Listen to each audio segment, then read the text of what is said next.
Hey guys, Matt here. I'm back, and the movie I've been waiting for all year is here. Now this is my review of Dawn of the Planet of the Apes. This movie is directed by Matt Reeves, who previously directed Let Me In and Cloverfield. This movie stars Andy Serkis and Jason Clarke, with Gary Oldman and Kerry Russell. It's been 10 years since the rise of the apes and the outbreak of the simian flu. Both Caesar and Malcolm have established colonies, Caesar for his fellow apes, and Malcolm for the survivors of San Francisco. And though they're trying to maintain the peace between the two species, there are those who would like nothing more than to go to war. For those of you that have not seen Rise of the Planet of the Apes, it's this movie, I recommend you do so. It's the precursor to the new film, and it shows you the origins of Caesar and how the virus breaks out. Now, when I heard they were making a sequel, I got really excited, and I only wanted two things from the new one.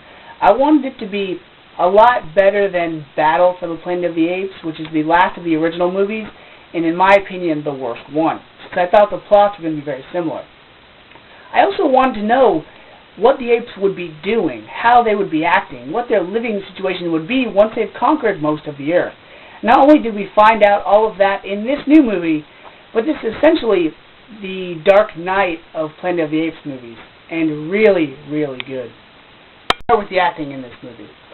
Jason Clarke, as the co-star, if you will, he was good in this movie. I thought this was going to be his, breakout leading role. He's usually in co-starring roles, side characters like Zero Dark 30 or Lawless. I thought this was going to be his movie. And though he was in it, and though he was good, it wasn't quite his movie. Gary Oldman, another actor that's always good. He was in this movie a lot less than I thought he was going to be, but he still did a good job. But still, it wasn't his movie. Kerry Russell, another person I didn't even know was going to be in this movie. She did a good job as well. It was always nice to have that little female perspective dealing with some of the subplots of the movie. But also, it wasn't her movie. This movie belonged to Andy Serkis. Andy Serkis is able to do things in this movie I've never seen an actor do before. He was really good as Gollum in Lord of the Rings. He was okay as King Kong. And he was really good as Caesar in the previous Planet of the Apes movie. But this time, he's really stepped up his game as Caesar, the leader, the father to these apes. A guy that's in charge that everybody looks to. With computer animation and motion capture technology, Andy Serkis did a lot more than just run around waving his arms acting like an ape. He was strong and silent. He was the Gary Cooper of apes. He was so good that every time human characters were on screen, you wanted them to go away because you wanted more Caesar. The best part of this movie for me, besides Andy Serkis, if you remember the first movie, if you remember that holy crap moment, that's in this movie. But there's a lot more of it. If you've not seen the first movie and you don't know what I'm talking about, don't watch this portion of the video. Spoiler alert. If the apes weren't communicating with each other using sign language, they were speaking. They were speaking in such a way that not only did it fit their body type and their personality, but it just sounded so awesome. It was like Mickey Rourke in the movie Rumblefish. He's a very soft-spoken character, but every time he speaks, it's as if he's whispering. But his voice is always louder than everything else that's going on. And that's what these apes and their voices were like. Whether it was one word or a sentence in broken English, it had your attention. Your eyes were glued to the screen. Your ears were perked up. Your heart was pounding. That's how just powerful these voices were. Another beautiful thing about this movie is the emotion. Not only from the human characters, but also the apes themselves.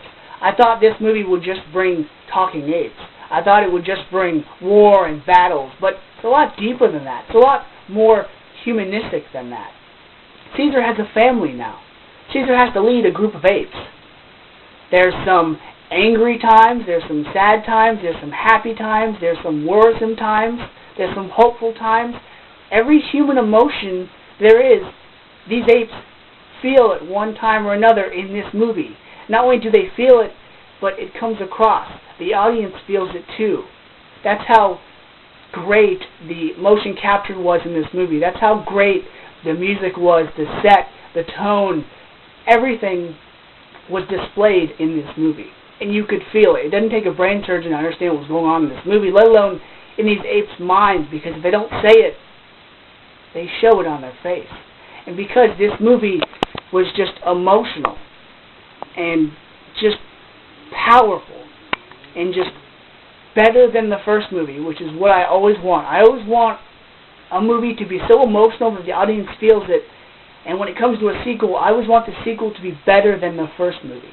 And this movie pulls both of them off. So because of that, I'm going to give Dawn of the Planet of the Apes an A+. It's definitely in my top 3 for best movie of the year so far.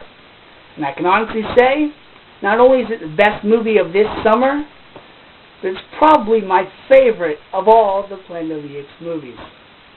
So until next time, guys, see ya.